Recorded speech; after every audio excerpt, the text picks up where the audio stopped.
Welcome everyone to today's Explainer. If you're the kind of person who just loves understanding how things work at a fundamental level, well, you are definitely in the right place.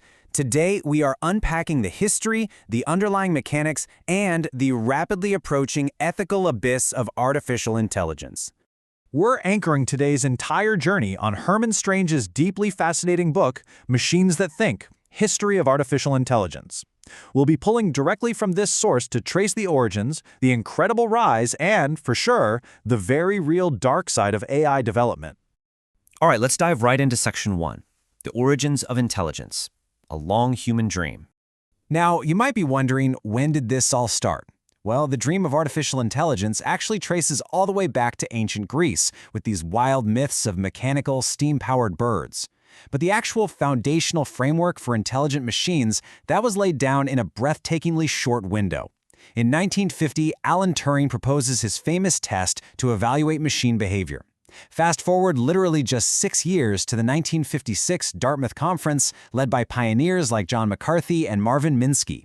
That officially gave birth to AI research as we know it. That exact same year, early programs began proving mathematical theorems, and by 1957, they were already applying heuristics to solve algebra problems. It was an absolute explosion of discovery. Moving on to Section 2, the learning machine era. This is where machines literally start to teach themselves. So, to understand how machines actually learn, we really have to look at the data. With supervised learning, humans feed labeled data to algorithms. Think of it like handing the machine a giant answer key, right? It learns to map inputs to those correct outputs. But unsupervised learning, that forces the machine to independently find hidden patterns in a sea of completely unlabeled data. It essentially has to figure out the underlying structure all on its own. And that brings us to the perceptron. Introduced in 1957 by Frank Rosenblatt, you can think of it as a really early artificial neuron. It takes inputs, applies mathematical weights to them, and uses a threshold to produce an output. It literally adjusts those weights to learn patterns over time. This was a massive breakthrough, famously achieving an 80% accuracy rate on handwritten digits way back in the 1960s. I mean, honestly, not bad for a machine built before the moon landing. But, as you can imagine, to handle truly complex tasks, you need deep multi-layer neural networks. And the engine behind this is something called backpropagation. Heavily utilized in the 1980s and 90s, this method calculates the error between a machine's prediction and the actual correct output and then works backward. It uses a concept called gradient descent to precisely adjust the connection weights.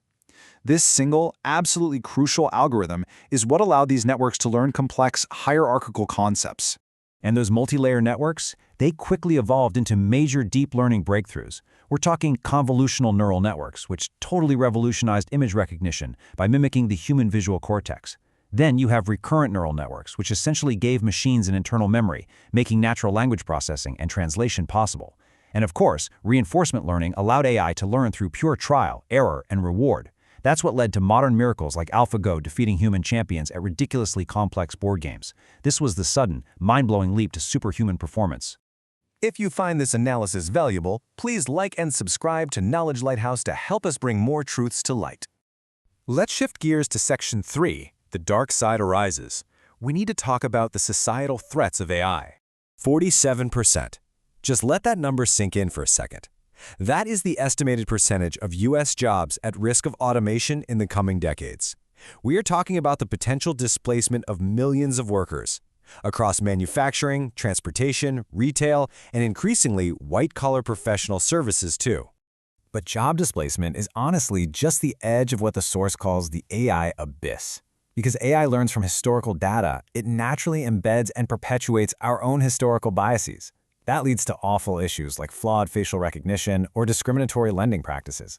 Then, you've got the massive collection of biometric data that's slowly eroding our personal privacy. On a global scale, we're facing the chilling security risks of autonomous weaponization. Literally machines deciding to fire without any human intervention. And finally, the ultimate existential threat, the control problem, where a superintelligence simply outgrows our ability to shut it down. Which brings us to Section 4, Society and the Balance. Tipping the scales. It's really a double-edged sword, right? On the positive side of the scale, we are witnessing an absolute revolution in healthcare and an incredible evolution in education. In medicine, AI enables precision treatments and computer-aided cancer diagnoses that can spot tiny lesions human eyes easily miss. In education, it's powering adaptive learning systems, perfectly tailoring resources to an individual student's exact pace and learning style. But contrast that with the broader societal impact. While AI creates an immense wealth and threatens to drastically widen the digital divide, pushing more and more workers into insecure gig economy jobs managed entirely by cold, unfeeling algorithms. And consider the ultimate environmental paradox here. Sure, AI can optimize our smart grids and power precision agriculture to help save the planet, but training these massive AI models demands so much computing power that it generates a massive, offsetting carbon footprint of its own. And that leads us perfectly into Section 5, the ethical AI imperative, establishing moral guardrails. This whole thing forces us to ask a really critical question. Who is actually responsible when AI fails? When an autonomous vehicle causes physical harm, or an algorithmic system ruins a person's credit based on heavily biased data, who holds the legal and moral liability? Is it the programmer, the end user, or the machine itself? Well, one of our best solutions to that dilemma right now is the human-in-the-loop system, or HITL. This is our crucial safety net. It means designing AI so that human input, continuous feedback, and override capabilities are permanently wired into the decision-making process. It ensures that actual human empathy and moral context can step in and completely override those cold, calculated algorithmic outputs. So, what's the game plan? What should you take away from all this? Developers and policymakers absolutely must prioritize transparency by implementing explainable AI so we know exactly how a machine made a decision. They must build frameworks rooted in maximizing human benefit and actively avoiding harm. They absolutely must eliminate bias by demanding diverse representation in training data. And society as a whole must foster ongoing interdisciplinary regulation to keep these powerful systems in check. I want to leave you with this final, provocative thought. As machines learn to think, are we truly prepared for the society they will build? Take some time to disconnect from the digital noise today and really reflect on that, because the future is arriving incredibly fast. For the complete deep dive, own the paperback. Get your high-quality paperback edition on Amazon via the link in the description. Add it to your collection today. Please share this video and check the description for more.